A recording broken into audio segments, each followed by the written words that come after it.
잘 깨우쳐서 우리 아이들에게 부모의 역할, 그 사명을 잘 감당할 수 있게 도와주세요. 예수님의 이름으로 기도합니다. 네.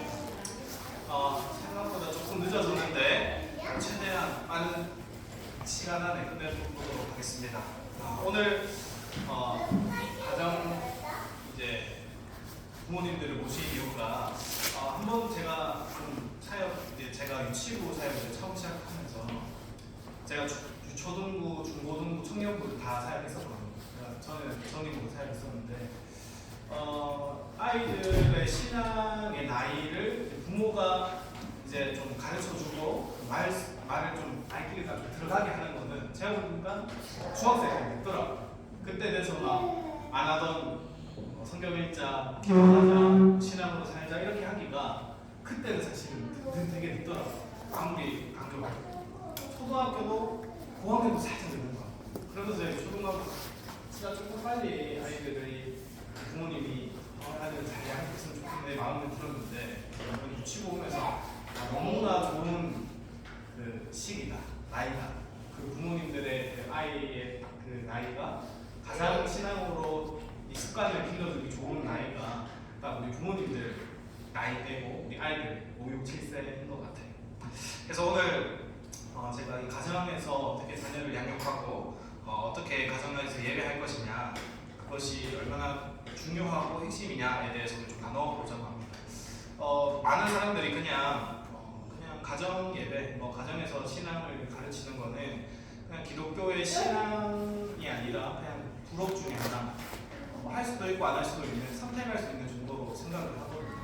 근데 성경을 지금부터 좀 살펴보겠지만 그렇지가 않습니다. 성경에서는 해도 되고 안 해도 되고 정도가 아니라 정말 부모로서 사명감 있게 우리 아이들을 신앙의 유산을 넘겨주고 성경 안에서 가르치는 것이 진짜 부모로서의 사명이다라고 할 정도로 중요하기 때문에 우리가 그것을 좀 살펴봤으면 좋겠습니다. 우리의 현실인데 2015년도에 한국갤럽에서 한국인의 종교라는 곳에서 책을 하나 냈습니다. 그 책을 보면은 우리나라에서 예수님을 믿는 성인이 과연 몇 명이냐, 제가 며칠 전에도 검색했을 때 수치가 크게 차이가 납니다. 얼마나 될까요? 우리 대한민국에서 우리 합동 이 신앙뿐만 아니라 그냥 예수님을 믿는 개신교인이 몇 명일까요? 몇 프로 정도 될까요? 우리 인구에서 20%. 정확하게 알고 계십니다. 21%에서 20% 정도로 보고 있어요. 생각보다 많죠. 그러니까 100명 중에 20명, 10명 중에 2명은 우리 어른들은 교회를 다닌다라는 거예요. 그러면 똑같은 그 시기에 과연 우리 청소년들은 과연 몇 프로 되냐? 우리나라 인구에서 과연 몇 프로 되냐? 거기서 조사를 했으니까 몇 프로쯤 나왔을까요? 우리나라 성인이 21% 있는데 우리 청소년들은 몇 프로 될까요? 38%가 아니라 3.8%. 근데 이게 2015년도에 그러면 코로나 때 거의 교회 학교가 30%, 많게는 40% 줄었다 이야기하거든요. 그럼 지금은 3%도 안 된다. 그러니까 100명의 아이들이 있으면, 청소년이 있으면 100명 중에 2~3명? 적으면 1명. 이 정도만 교회를 다니고 있다. 굉장히 충격적인 거죠. 어른은 100명 중에 20%가 교회를 다니고 있는 거예요. 아이들은 2%, 3%밖에 안 되는 거예요.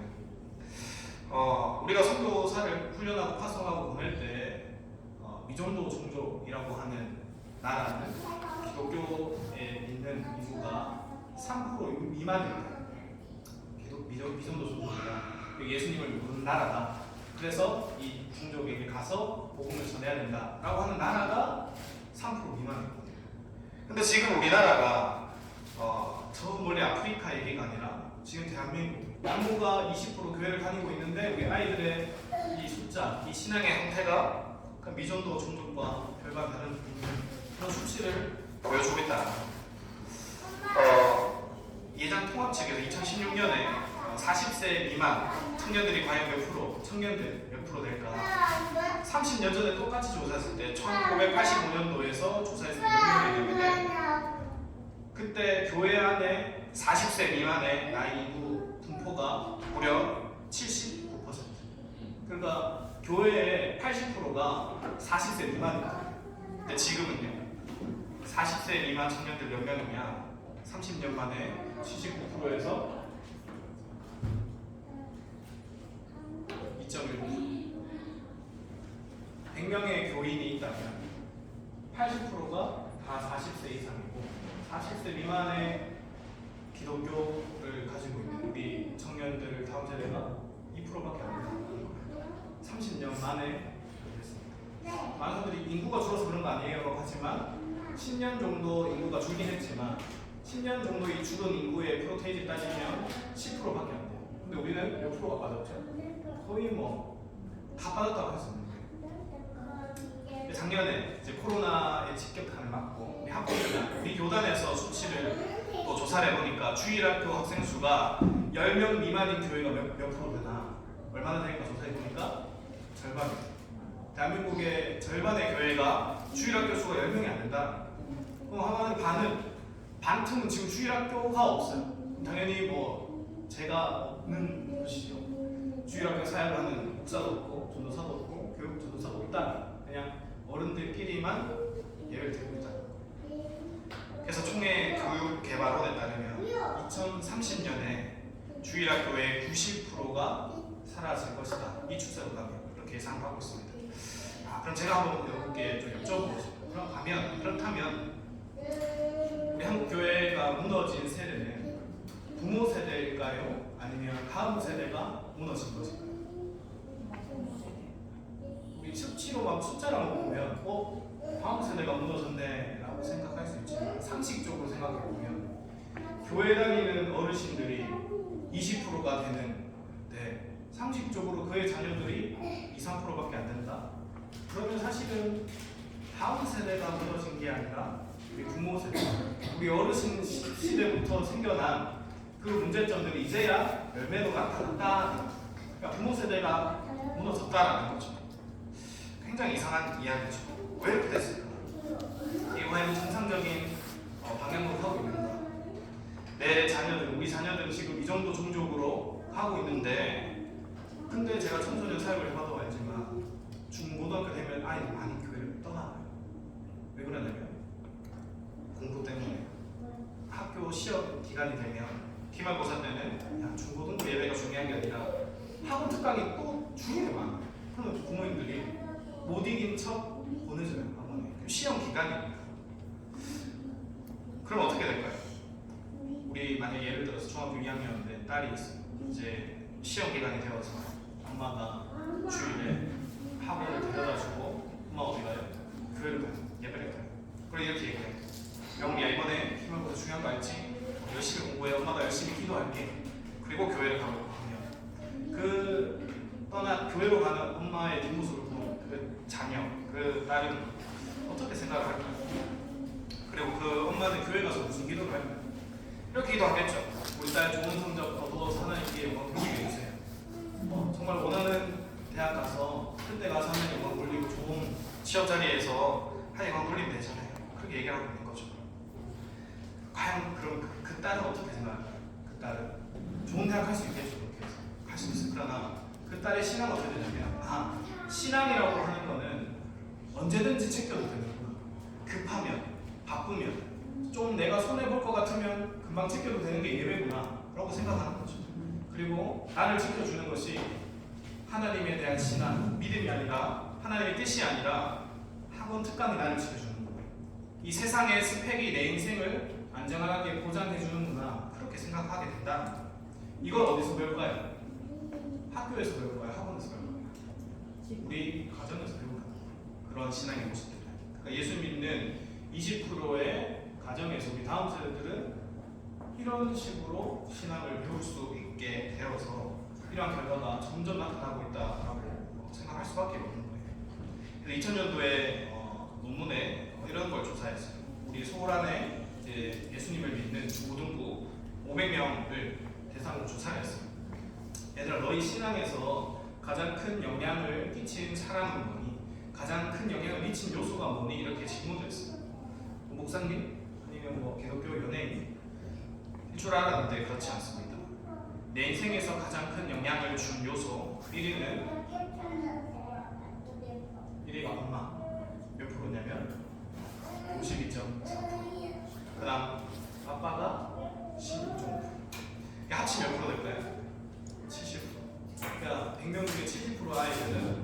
내 신앙에 영향을 준 요소는 부모님이라는 거예요. 엄마고 아빠.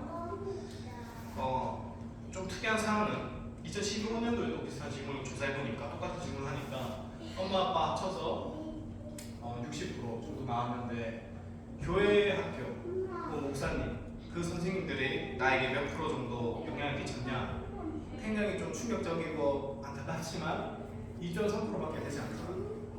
그러니까 교회 학교 주요 선생님들이 노력하고 아이들 말씀으로 길러내고 저도 그렇고 노력을 아무리 하지만 정작 아이들에게 영향을 끼치는 프로테이션 보자 2.3%밖에 되지 않는다라는 거예요.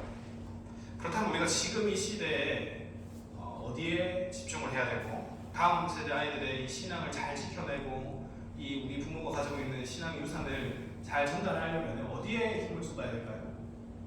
가정이라는 거예요. 가정에서 힘을 쏟아야 된다. 교회 학교만으로는, 주일 학교만으로는 불가능하다라는 거예요. 이제 패러다임이 좀 바꿔야 될 때가 왔어요.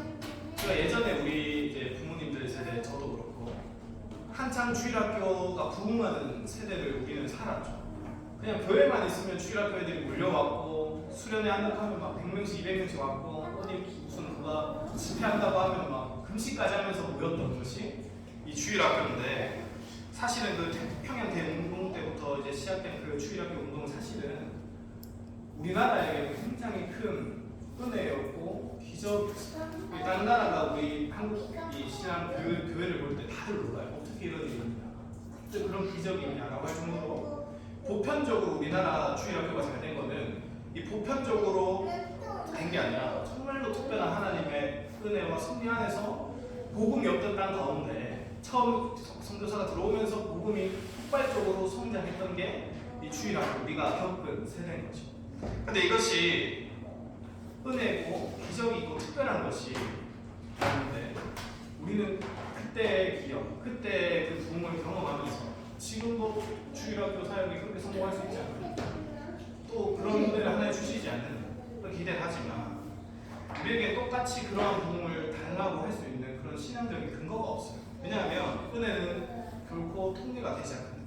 은혜는 은혜로 받아들여야 되지, 우리가 의지해야 되는 건 뭐냐면 오로지 살아계신 하나님의 말씀의 그 원리를 따라서 말씀하시는 대로 우리는 그 말씀을 의지하여서 우리의 다음 세대를 기대하고 부흥을 소망해야 되지, 그때 그랬으니까 지금도 이렇게 하면 될 거야 라고 하는 거는 말이 안 된다라는 거죠. 이런 말이 있어요. 이 선교 용어인데 1040 윈도라는 말이 있어요.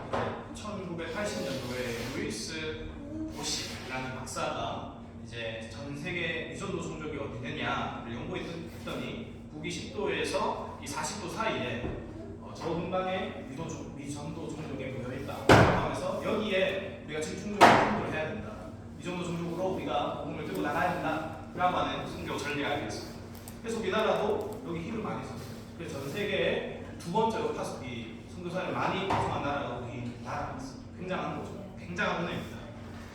그리고 나서 이제 루이스 보스 박사가 18년 만에, 그러니까 2008년에 새로운 용어를 하나 발표를 합니다. 그 뭐냐면 포틴 윈도라는 용어를 하나 또 발표합니다. 이게 뭐냐면 만 4세에서 14세 사이에 우리가 흔히 말하는 세계관이 결정되는 아주 결정적인 이 시기에 4살에서 14살 사이의 시기에 예수를 전하지 않으면, 예수를 제대로 믿지 않으면 그들이 다시 예수님을 믿는 자가 되는 것이 굉장히 어렵다라는 것을 조사한 그런 연구인 거예요. 그러니까 기독교 학자가 발표한 게 아니라 선교학자가 이 용어를 이야기하면서 이 현상을 다음 세대를 연구한 것이죠. 그러니까 이 미전도 종족이라는 것이 더 이상은 이 지역적인 개념을 넘어서서 이제는 연령의 개념이 되었다라는 거예요. 우리나라를 봐도 그렇죠. 예수 믿는 부모가 20%가 되는 나라인데 복음화가 엄청나게 된 나라임에도 불구하고 이 나라조차도 다음 세대가 미전도 종족이 되었다라고 하는 걸 보면 더 이상은 이 선교가 이 수평적인 선교뿐만이 아니라 이 수직적인 이 연령의 개념의 선교도 우리가 나아가야 된다라는 거예요. 그러니까 그런 의미에서 우리 다음 세대가 더 이상의 미전도 종족으로 바닥에 치기 시작할 때 그들이 다시 예수 세대, 다시 세대가 되기 위해서는 우리가 그들을 위해서 끝까지 기도하고 더 에너지를 쏟아야 한다. 그리고 그 일에 수고하는 우리 부모님들, 집사님들은 수평적인 선교사가 아니라 수직적인 선교사의 역할을 감당하는 그 자리에 있다. 그러니까 우리는 밖에 나가서 선교사 할 수도 있지만 우리 가정에서도 얼마든지 다음 세대를 길러내는 수직적 선교사라는 것을 기억해야 된다. 그래서 우리나라, 우리 동네, 우리 집, 우리 교회 아이들이 위전도 종족이 되었다면 우리가 최소한 지금 우리 아이들을 길러내고 있는 부모라도 그 수직적 선교의 역할을 감당해야 된다. 자, 그러면 궁극적으로 이제 우리가 부모 세대가 얼마나 중요한지, 우리 아이들을 어떻게 얼마나 중요한 이 시기인지를 제가 말씀드렸고, 그러면 어떻게 아이들을 가정 안에서 잘 신앙적으로 교육할까? 가정 안에서 예배를 지켜낼까에 대해서 잠깐 말씀을 나눴으면 좋겠습니다. 먼저 이 가정이 뭔가에 대해서 우리가 다시 한번 생각해 볼 필요가 있습니다. 가정이 우리 신수직적 선교사로 가정이 뭐냐? 가정은 하나님께서 모든 것을 창조하실 때 어떤 피조물이라도 그냥 아무 의미 없이 지은 게 없어요. 다 하나님의 고유한 목적과 이 영광을 위해서 창조하셨는데 그 중에서도 정말로 특별한 목적을 가지고 직접 세우신 신적인 기관이 바로 가정이라는 거예요. 가정은 이 하나님의 창조 질서를 반영하면서 하나님의 사랑과 말씀을 부모가 배워서 받고 보고 배우면서 다음 세대에 유통하고 전수하면서 하나님의 온전한 다스림이 다음 세대까지도 흘러갈 수 있도록 하는 것이 하도록 만든 것이 바로 가정이라는 거예요. 그래서 하나님께 그렇게 해서 우리가 하나님께 영광을 돌리는 것, 그 영광을 돌리는 혈연적인 공동체, 가장 작고 중요한 공동체가 바로 가정이라는 거예요. 가정은 하나님의 창조 질서를 반영해야 되고 하나님의 말씀과 말씀에 순종해서 믿음과 사랑에 순종해서 다음 세대를 길러내야 되는 그런 언약적인 너무나 중요한 공동체라고 이해합니다. 그래서 이 언약 공동체 안에서 우리 특히 부모님들에게 하나님께서는 특별한 언약, 특별한 사명을 우리에게 주셨습니다. 그래서 부모의 가장 큰 사명은 하나님의 말씀을 잘 듣고 배워서 자녀들에게 하나님을 경외할 수 있도록, 하나님을 섬길 수 있도록 가르치는 것입니다. 그래서 우리가 가정을 하나님의 목적대로 만들어갈 수 있는 방법 중에 하나가 뭐냐면 바로 가정에서 하나님을 기억하는 것, 가정에서 하나님의 이름을 높이는 것, 가정에서 예배를 드리는 것이라고 할 수가 있습니다. 성경에 보면은 가정 예배 또 가정에서 하나님을 기억하고 높이는 이야기들이 생각보다 많이 나와요. 그 중에서 이 믿음의 조상이 아브라함에 대해서 우리가 이야기를 해볼까 합니다. 하나님께서는 이 아브라함을 믿음의 조상으로 부르신 다음 그의 가정과 롯의 가정이 이 갈대아 우르를 떠나가지고 가나안 땅으로 가는 여정에 한 가지 중요한 사항을 점검하세요. 이 아브라함과 이 롯의 가정을 이제 점검하시는데 그 점검했던 게 뭐냐면은 과연 그들 가정 안에 예배가 있는가? 그 가정의 주인이 누구냐? 하나님을 최고로 중심으로 두는 가정이냐를 점검하셨어요. 어떤 거냐면 창세기 13장을 보면 이런 말씀이 나와요. 이제 아브라함과 롯이 이제 가나안 땅으로 떠나가면서 이제 이렇게 말씀하시죠. 그가 처음으로 제단을 쌓은 곳이라. 그가 거기서 여호와의 이름을 불렀더라. 그가 처음으로 제단을 쌓은 곳이라. 그가 거기서 여호와의 이름을 불렀더라. 이게 아브라함이 했다는 거예요. 처음에 가서 제단을 쌓고 여호와의 이름을 불렀대. 근데 다음 아브라함 이내 롯도 동일하게 가는데 어떻게 하냐면 롯도 양과 소와 장막이 있으므로 라고 하면서 끝나요. 여호와의 이름을 불렀더라라는 말씀이 안 나와요. 그리고 그냥 롯의 가정에 있었던 세상적인 소유, 양과 소와 장막만 이야기하고 끝이 나는 거예요. 왜 롯의 가정에는 양과 소와 장막이 있는데 제단이 있었다, 여호와의 이름을 불렀다라는 이야기가 없었거든요. 이런 게 아닐까요? 양을 챙기고 소는 챙기고 장막을 챙기느라 여호와의 그리고 나서 이 성경은 이 선포를 하자마자 이 다음 이제 내용을 보여주시는데, 롯의 가정은 눈에 보이는 대로 좋은 땅, 우리가 아는 그 멸망의 땅, 이 소돔 땅으로 들어갔고, 아브라함 가정은 하나님의 말씀을 따라서 약속의 땅, 가나안 땅으로 들어갔다라고 되어 있어요. 그러니까 똑같이 아브라함이나 롯이나 이 하나님이 우리의 삶의 주인이다, 입으로는 고백하면서 동일하게 길을 걸어가지만 정작 이들의 살아가는 모습은 전혀 달랐다는 거예요. 그러니까 우리의 삶 속에서, 오늘 하루의 삶 속에서 여호와의 이름을 부르는 것이 무너진 가정은 롯의 가정처럼 우리 또한 이렇게 하나님께 평가를 받을 수 있다는 거예요. 그러니까 말씀은 이 아브라함과 롯이 가는 그 땅 자체가 그 땅이 복된 가정이냐, 복된 땅이냐, 악한 땅이냐, 여기에 초점이 먼저 있었던 게 아니라 그 땅을 이제 가면서 그들이 살아가야 할 그 땅 가운데, 그들의 삶 가운데 여호와 하나님께서 그들의 주인이셨냐, 삶의 주인이셨냐를 하나님이 먼저 보고 계셨다는 거예요. 그러게 하나님께서 이 아브라함에게 지시한 땅, 그 지시한 땅으로 되어 있는 게 아니라 지시할 땅으로 되어 있어요. 그러니까 아브라함은 하나님께서 가라고 하시는 그 땅에 더 중요하게 초점을 맞춘 게 아니라 지시할 땅, 그러니까 하나님의 손가락을 보고 있었다. 아브라함 지시하는 분이 누구인가를 보고 있었던 가정이 아브라함이었고, 롯은 그냥 땅에만 관심이 있었던 거죠. 이런 식으로 이 가정에 대한 이야기들이 꽤 많이 나와요. 그 중에서 제일 중요한 것이 이제 신명기의 말씀이죠.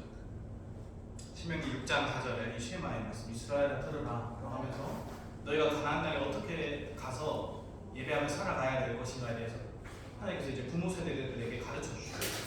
그러니까 많은 사람들이 그냥 가나안 땅 가는 거 중요하다고 생각하는데, 더 중요한 거는 가나안 땅 가서 어떻게 너희가 살아갈 거냐, 그 땅에서 너희가 누구를 주인으로 모시고 살 것이냐가 중요했던 거예요. 그래서 하나님은 그들이 당연히 못 살 것 같아서 가기 전부터 너희가 가서 이렇게 살아라, 너희 부모 세대들은 자녀를 이렇게 키워내라라고 명령하셨던 게 이 신명기 말씀입니다.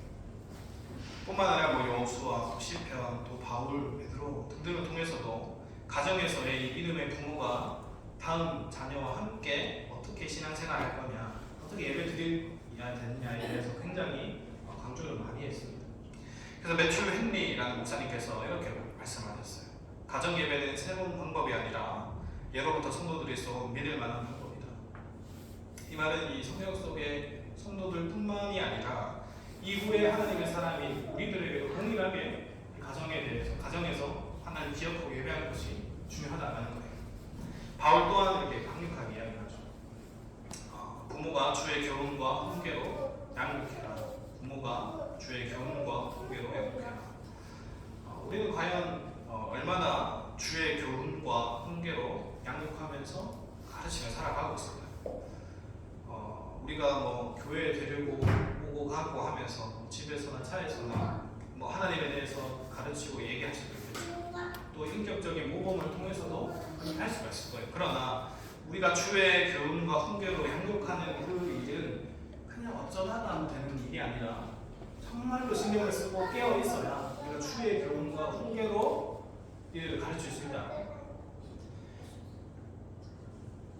그래서 이 사도들 이후에도 사도 시대부터 이 믿음의 선조들은 계속해서 집안에서 가정 예배를 열심히 드렸어요. 우리가 초대교회를 생각하면 막 큰 교회 모여서 예배 드렸다 생각하는 게 아니라 가정에서 예배를 드리는, 모든 성도들이 가장 모여가지고 막 예배를 드리고 매일 모이게 됐으면서, 그러면서 이제 중세 시대가 오게 됐는데, 우리 기독교 이제 신앙에서 가장 어두웠던, 가장 말씀대로 안 익혀지고 말씀을 들을 수도 없던 시대가 이 중세 시대인데, 왜 그랬냐면은 이 그때 로마 천주교회가 가정의 역할을 교회에서 다 뺏어버렸어. 어떻게 뺏었냐면은 가정에서의 어머니의 역할을 교회를 너희 어머니라고 불러. 교회가 너희 어머니야 라고 하면서 어머니의 역할을 뺏어가고, 가정에서의 아버지의 역할을 또 교회가 뺏어가면서 교황을 너희 아빠라고 불러. 교황이 너희 아버지야. 그분의 말씀을 들어 라고 하면서 아빠의 역할을 뺏어갔어. 그 기도는 어떻게 했을까요? 기도도 가정에서 하는 게 아니죠. 교회에 가서 하는 거고, 교회에서 드려야 거룩한 거였어. 그래서 가정은 이 시대에 아무것도 아니었어요. 가장 기독교가 어두웠던 시대라고 할 수 있어요. 근데 이 2000년 동안 이 중세 시대의 암흑기를 끝내고 나서 종교 개혁으로 이 개신교가 생겨나면서 말씀으로 돌아오니까 어떻게 되냐면 예배가 개혁되죠. 예배가 개혁되면서 기도회가 우리 일반 성도들에게 다시 돌아왔고 그래서 마틴 루터가 개혁을 하면서 가장 먼저 강조했던 게 뭐냐면 가정 기도회를 강조했어요. 부모들은 가정의 제사장으로 이 신앙과 기도의 중요성을 자녀에게 가르쳐야 한다라고 마틴 루터가 이렇게 힘을 썼다. 그러고 나서 이제 100년이 또 지나가게 돼요. 청교도 시대가 되어서 이 청교도들도 굉장합니다. 이 사람들이 대단한데 이 스코틀랜드 총회법에서 노예법, 그러니까 교회법이라고 할 수 있는데 이 교회법 안에서 아예 가정 예배를 드리지 않는 가정은 치리의 대상이 됐어요. 그러니까 법으로 만들어졌다. 그래서 어느 정도였냐면 이 매튜 헨리 목사님의 아버지였던 이 헨리 목사님이 가정 예배를 리더였는데 그분이 쓴 글에 보면 이렇게 되어 있어요. 목사님들 예배 드리기 전에 교인들에게 먼저 이거 물으세요. 지난 한 주간 가정 예배 안 드린 부모님들 자리에 일어나게 하세요. 그리고 지난 한 주간 가정에서 성경과 기도를 가르치기를 게을리했던 부모님들 그 자리에 일어나세요. 그럼 이제 일어나겠죠. 양심에 따라서. 그러면 이제 그 상태에서 예배를 드렸어요. 서 있는 상태로. 굉장히 부끄러워 보이죠. 그리고 이런 일 계속해서 안고 막 매주 막 서는 사람, 그 사람들은 나중에 어떻게 했냐면은 추찬 금지를 해라. 한마디로 성찬 주지 마라. 성찬 금지한다라는 굉장히 엄중한 거거든요. 교회 안에서. 교회 공동체 안에서 하나님의 언약의 피를 먹고 마셔야 되는데 공동체 안으로 들어갈 자격이 없다는 거예요. 다음 세대를 네가 죽게 하라. 이 정도로 심각하게 얘기했던 때가 바로 이 청교대 때였어요. 이들은 신앙을 타협하지 않았다고 가정에서 이렇게 노력을 해서 그들이 신앙을 열심히 지키고 다음 세대를 이제 전수를 했는데 우리가 이때만큼은 아니더라도 우리가 다음 세대가 우리 자녀들이 이 신앙 앞에서 끊어지게 하는 그러한 문제를 우리는 추려야 되고 우리 또한 타협하지 말아야 한다는 거예요. 이들에게 있어서는 이 신앙을 가정에서 가르치고 예배드리는 것이 선택의 문제가 아니라 마땅히 해야 될 것이라고 생각했던 거죠. 이게 바로 지금까지 우리 역사, 이 성경 안에서의 역사, 우리 역사를 통해서 본 다음 세대의 신앙에 대해서 관심을 쓰고 길러내기 위한 그들의 몸부림이고 애쓰기였어요. 우리 초대 이제 선교사, 한국 선교사들 분들이 이렇게 와서 뭐 언더우드, 펜첼러 이런 선교사님들 모셨죠. 이분들도 다 청교도의 신앙을 색깔 띠고 우리나라에 오신 분들.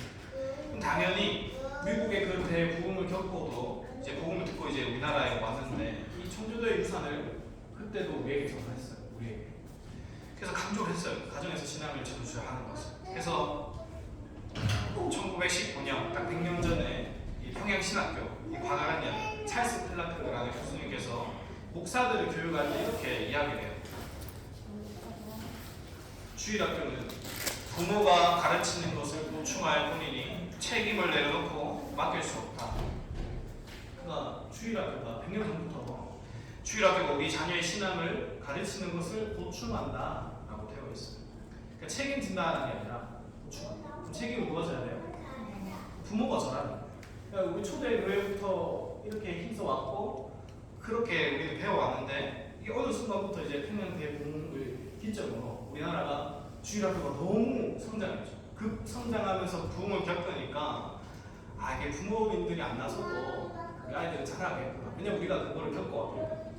그래서 이제 그 은혜를 경험하면서 어떻게 보면 이 가르침을 우리가 좀 가볍게 여겨왔다라는 거예요. 그래서 그때는 사실은 교회학교 선생님도 열심히 했어요. 그때는 막 직업도 팽겨 치면서까지 저희 주일학교 선생님이 했잖아요.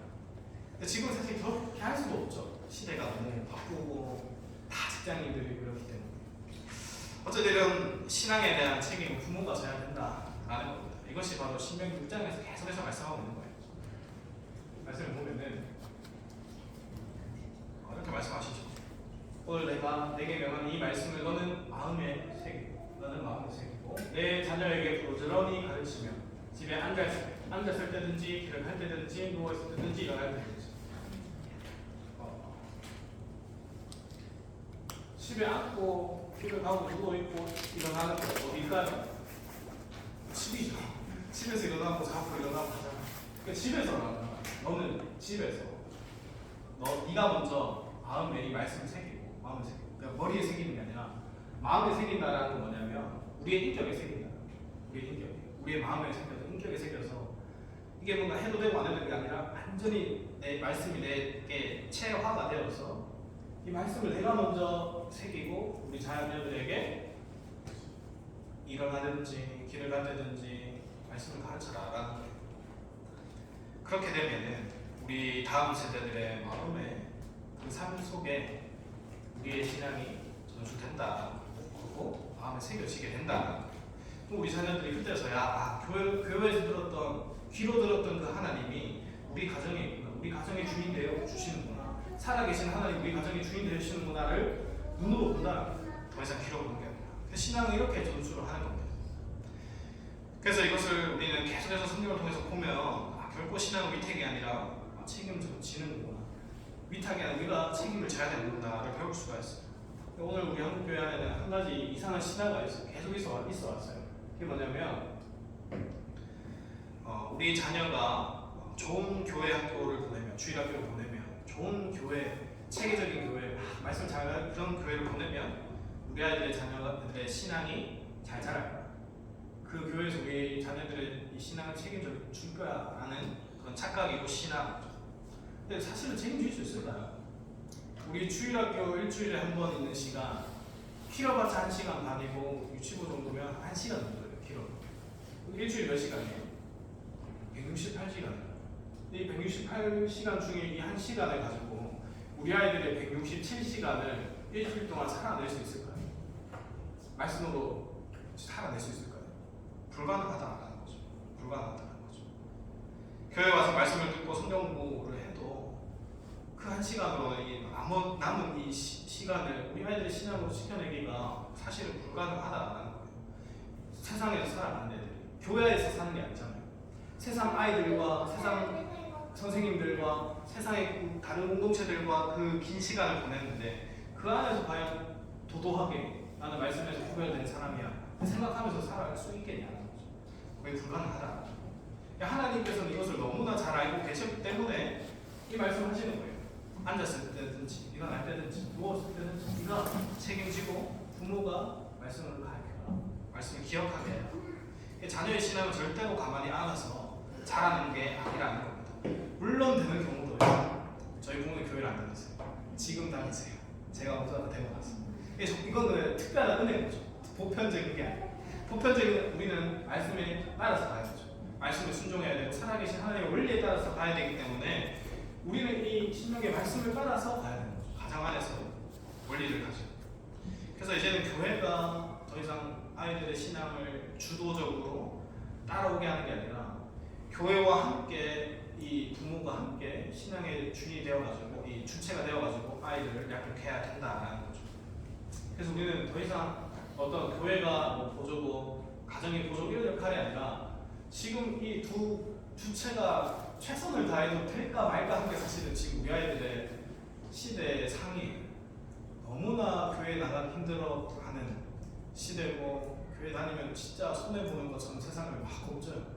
이게 유치부 초등부까지는 괜찮은데 중학교, 고등학교, 청년부 다 올라가면 더 심해져요. 진짜 바보같이 여겨지. 우리 청년들 얘기 들어볼 거예요. 진짜 손해본다라고 생각해요. 그렇다고 뭐 취업 잘하는 것도 아니에요. 교회 열심히 다니는 봉사니까. 그러니까 그렇게 우리가 생각 배우니까 그렇게 손해본다라고 생각하는 거예요. 그래서 우리는 다음 세대를 위해서 교회와 가정 함께 두 주체가 되어서 두 기둥이 되어서 우리 아이들이 열심히 길러내야 된다. 그럼 우리는 어떻게 이제 실천적인 얘기를 좀 해볼게요. 그럼 어떻게 우리가 가정 안에서 아이들을 직접 가르치고 그런 신앙의 습관을 기르고 다음 세대에 우리의 유산을 전할까? 우리가 뭐 가정에서 예배 이렇게 하면 좀 마음이 좀 무거워지잖아요. 하기 싫어지고 어떻게 시작해야 되지만 이런 불편함이 들죠.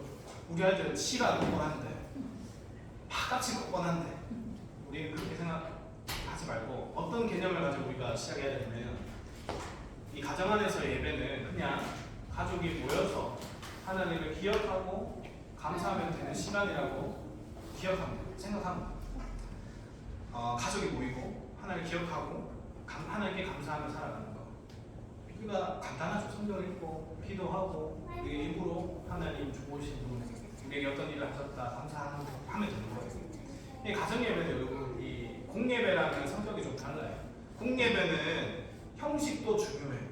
왜냐하면 지금 다 설명해 보였지만 이 기독교 우리 예배 안에는 우리 하나님께 올려드리고 내려받고 올려드리고 내려받고 하는 게 반복되거든요. 그러면서 이 성삼위 하나님 언약적인 공동체를 누리는 게 이제 공예배의 성격인데 그래서 성찬도 해야 되고, 근데 가정 예배는 그렇지 않아요. 가정 예배는 어떤 형식이 중요한 게 아니라 그 하나님을 기억하고 우리의 주인으로 계속해서 모시는 작업을 하는 거예요. 그래서 이 가정 예배에 대한 오해들을 우리가 하나하나씩 풀어가면서 가정 예배를 좀 더 가볍게 열심히 했으면 좋겠어요. 그래서 우리는 이 가정에서 세 가지를 좀 잘하는 거죠.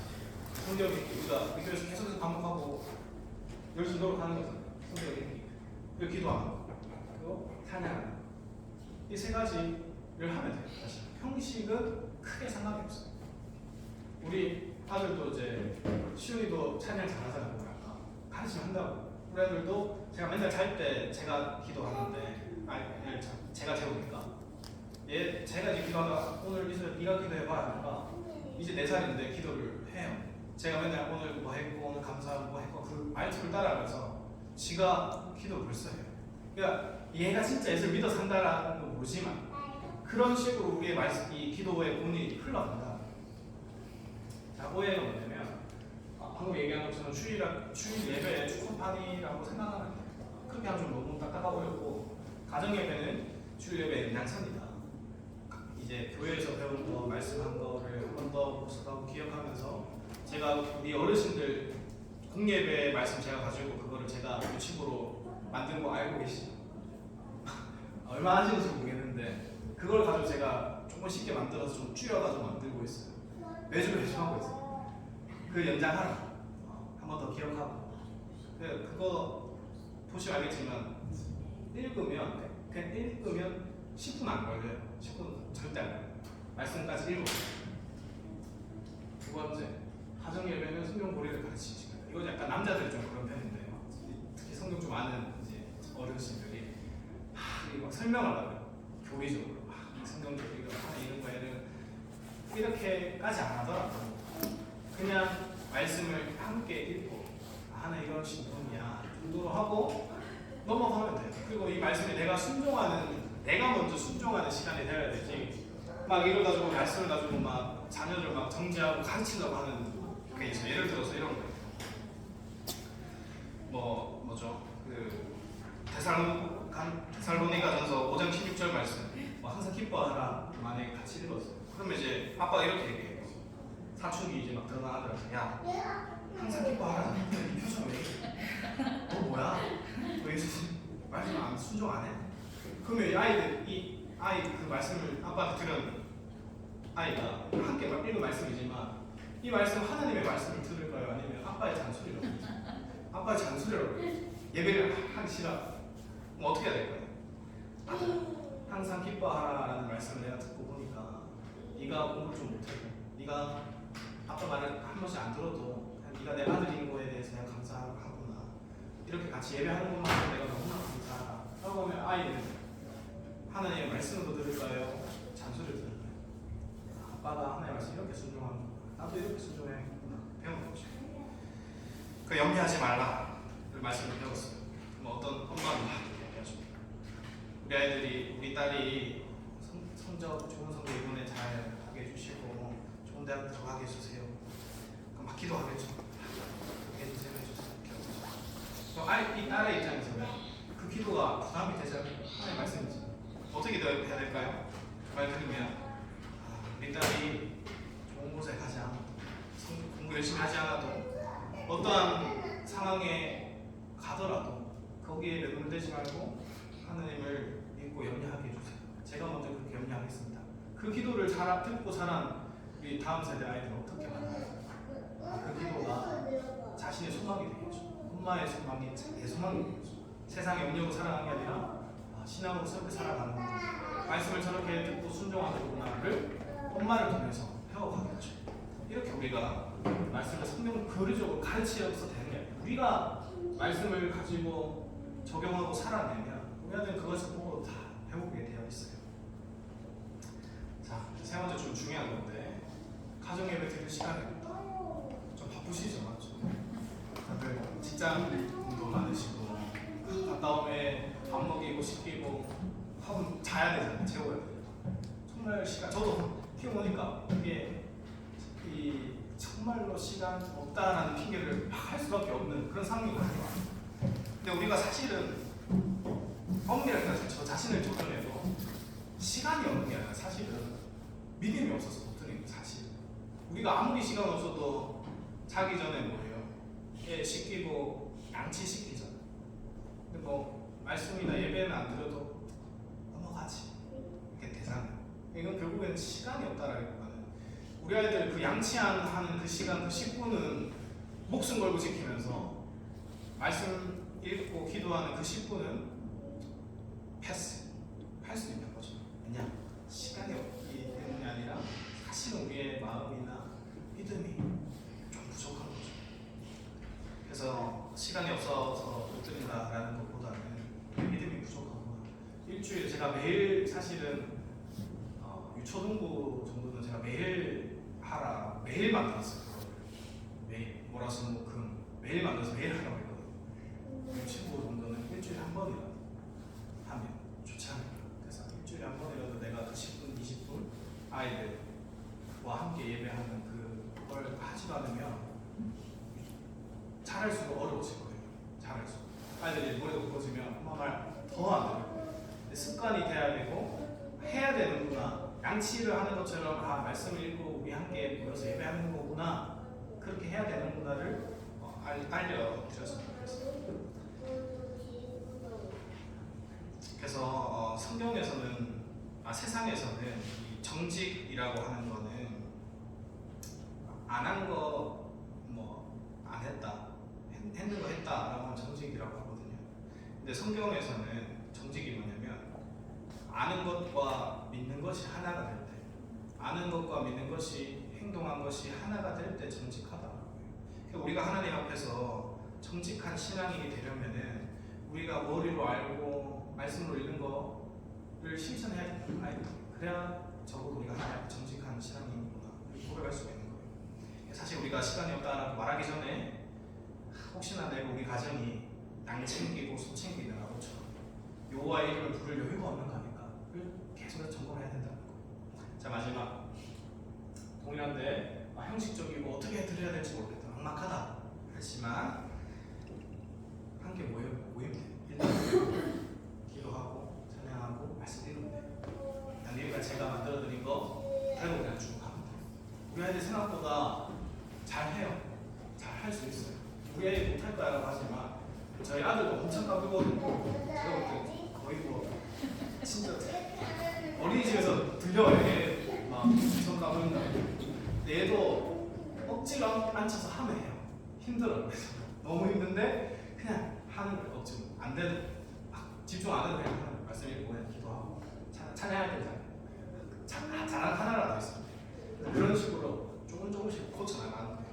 그래서 가정예배 10년, 20년 드린 그 선배들 봐도 10년 지나도 어렵대요. 쉬워지는 게 아닌데 몸에 좋은 건 다 어려운 것 같아요. 어려운 것 같아요. 그 어려운 것을 잘 해갈 때 하나님 역사하신 것 같아요. 마지막으로 이제 제가 강조하고 끝냈으면 좋겠습니다. 하나님은 왜 우리를 부모로 또는 교사로 또는 목사로 우리 이 자리에 부르셨을까요? 아브라함 얘기를 한 번만 더 해보면 하나님께서 아브라함을 이제 이렇게 자신이 아브라함에게 비전을 사명을 주시면서 아직 이삭이 태어나지 않았을 때 하나님 어떤 말씀하셨냐면은 이 사라의 배가 이제 부르고 있는데 하나님께서 아브라함을 불러서 이렇게 얘기해요. 내가 너 왜 부른지 아니? 내가 왜 너 선택한 줄 아니? 라고 하니까 이렇게 말씀하세요. 내가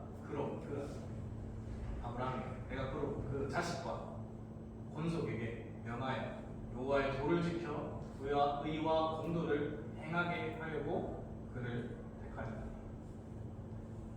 이삭이 태어나기 전에 하나님께서는 계속해서 강조하셨어요. 내가 너 왜 부른 줄 아냐? 네 한 명 때문에 부른 게 아니라 네 자녀 때문에 불렀다. 네 자녀, 그다음 네 자녀, 이 이스라엘이라는 후손이 이어질 때 뭐요?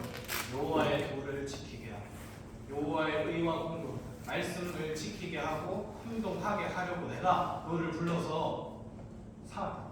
마찬가지로 우리도 마찬가지입니다. 하나님께서 우리를 왜 부모로, 우리 자녀의 아빠로, 엄마로 부르셨나?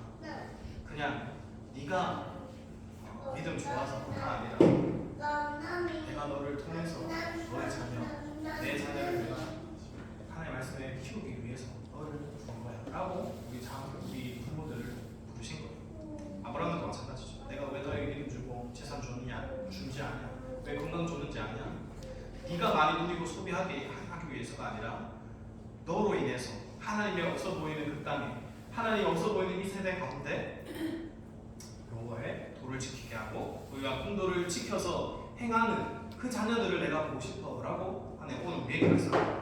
너와 너 자녀를 통해서 이 세상 하나님이 없어 보이고 지금 미전도 종족이 되어가는 이 세대 가운데 그 구별된 하나님, 세상 가운데서 별과처럼 빛처럼 모래 그 소금처럼 그 짱만 내는 그 소수일지라도 그렇게 이렇게 살아가는 자녀의 모습을 우리를 통해서 보기를 원하시는 하나님께서. 그래서 그것 때문에 내가 너를 불렀고 가정을 세웠고 이것이 충족이 될 때 하나님 나라는 이 땅에서 충분히 이루어진다라고 하나님께서 말씀하시는 거예요. 이게 우리의 사명이라는 겁니다. 저도 이제 사역을 하기 전에는 이 가정 예배가 그렇게 중요하게 생각 안 했어요. 왜냐면 저도 뭐 수수도 잘 믿음 컸다고 생각해요. 근데 그게 아니었던 것 같아요. 저를 위해서 우리 교회 선생님들이 정말로 기도 많이 해주셨고 진짜 집에 찾아오시고 막 부모님 교회 안 다니니까 거의 부모님 역할을 교회를 많이 해줬던 것 같아요. 그것이 없었으면 저는 신앙이 안 따랐을 거예요. 근데 이제 부모님들이 믿는 부모님들이야 그 역할을 해야죠. 그래 해야 이거 한다고 아이들 잘 자란다고 방법 말 못해요. 왜냐하면 이걸 해도 될까 말까예요. 진짜 지금 제가 목사니까 주변에 목회자 자녀들이 많아요. 목회자 부모를 둔 목회자 출신들도 많고 그 목회자 자녀들도 보면은 개차반이 많아요. 이 말이 뭐예요? 부모가 신앙으로 열심히 노력해도 안 될 수도 있는 게 다음 이 신앙인 거예요. 근데 해도 안 될 수도 있는 걸 안 하면 너무 큰 모 많은 거예요. 배팅하는 거예요. 이거 너무 나한테 하는데 아이들 그냥 잘 자랄 수 있게 해주세요. 그러면 안 된다. 부모로서 아이들 사랑한다면. 그래서 이 가정 예배가 그냥 선택의 문제, 또 다음 세대를 이제 책임지는 것이 선택 문제가 아니라 우리가 책임져야 될 문제라는 것을 우리 부모님들 잘 기억해서 이 가정에서 신앙 교육에 대해서 최선을 다했으면 좋겠고, 제가 또 저와 우리 선생님들은 안에서 올해 우리 부모님들을 많이 도와드리자, 서포트하자. 그래서 가정에서 좀 최대한 예배드리면서 할 수 있도록 돕자. 그거를 우리가 이제 모토로 삼았어요. 최대한 만약에 뭐 가정 예배하는 어려움이 있다, 가정에서 뭐 말씀을 주기 어려움이 있다, 그러면 말씀을 저희가 또 도울 수 있는 도구, 또 저희가 하자면 또 같이 동참해 주셔서 일주일에 한 번 성경 읽고 밴드 좀 올리시고 사진 올리시고 성경 읽었습니다 멘트라도 남기시고 그러면 다른 엄마 아빠가 우리도 해야지 할 거 아니에요.